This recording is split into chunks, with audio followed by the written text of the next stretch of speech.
Hi everyone, I'm Johan and I'm going to be talking about the product execution round that comes up during product manager on-site interviews. At the end of this video, you should have a good understanding of the process itself, what interviewers look at, and a bunch of tips for each round. Quick intro, I'm from Prepfully. This video has been put together by product managers who are also interview coaches on Prepfully.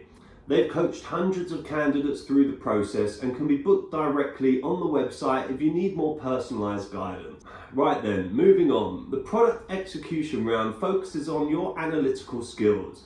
You'll typically be presented with 1 to 3 hypothetical scenarios with the goal of hitting X metric. Your job will be to break down the problem, identify opportunities, brainstorm potential solutions, and propose appropriate KPIs to measure success. Now, execution questions generally fall into 3 main types. Measuring success. How would you define and measure success for product X? Debugging. As the PM of X, you've noticed the Y metric has dropped down by Z%.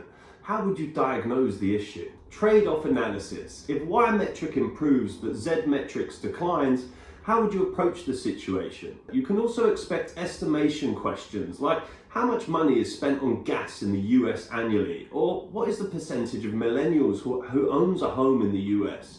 Product execution is pretty crucial round. It comes up in nearly 30% of PM interviews, especially at companies like Uber, Airbnb, Lyft, Google, and Meta.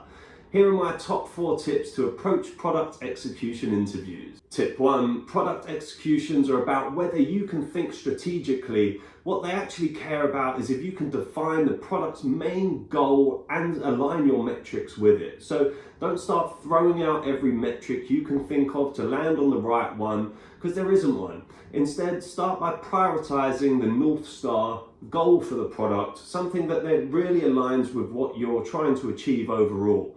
From there, suggest 1 or 2 metrics that match that goal and be ready to back up your reasoning.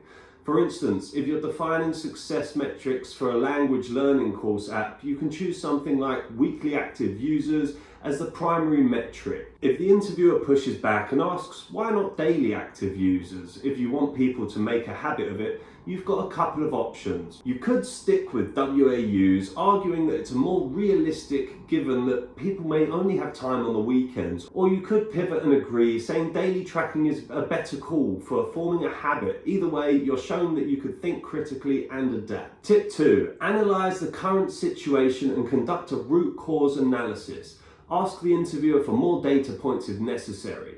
For instance, if you're told the user retention on a social networking app has dropped by 4% over the past month, your first step should be to hypothesize possible causes. Example, app performance issues, a major competitor's new feature, or recent changes in user notification. Then ask questions like, are there specific points in the user journey where engagement has dropped? Have any recent product changes impacted metrics positive or negatively?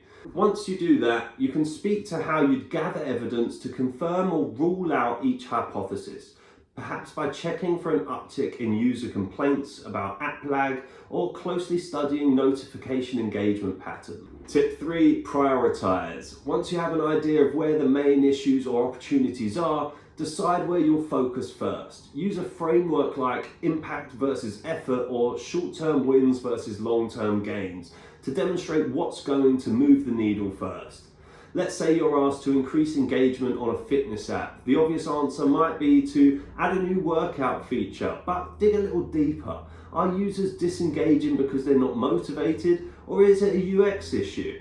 Once you define the problem, e.g. users are disengaging because they're not seeing results, prioritize solutions that address this pain point first, like better progress tracking, before jumping to any feature-heavy updates. Coming to tip 4 and the final step, get into solution mode.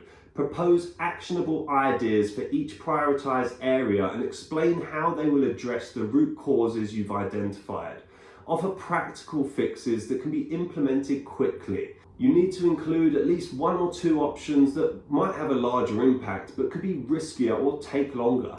For each solution, clarify how you'll measure its effectiveness. At the final stage, wrap up with a clear summary of your approach and highlight its long-term impact and vision. Interviewers typically leave the product execution problems vague on purpose. They want to see if you can bring some structure to the chaos. So you'll need to follow a structured problem-solving approach here. Perhaps use a framework like SWOT, A/B testing to break down complex problems and articulate your solutions. Mock interviews are incredibly valuable here because many times you're not expected to know the answer. They'll just want to see if you can ask the right questions, break down the problem and think aloud as you scope to solve the problem. So try and get some simulated practice and insights in what it's really like to have this interview. You can book a practice session with product managers via Prepfully using the link in the description box. Anyway, that's all for this guide. Lots of additional resources in the description below. Don't forget to check them out. Thanks and good luck. Thanks for watching the video. If you liked it, please subscribe.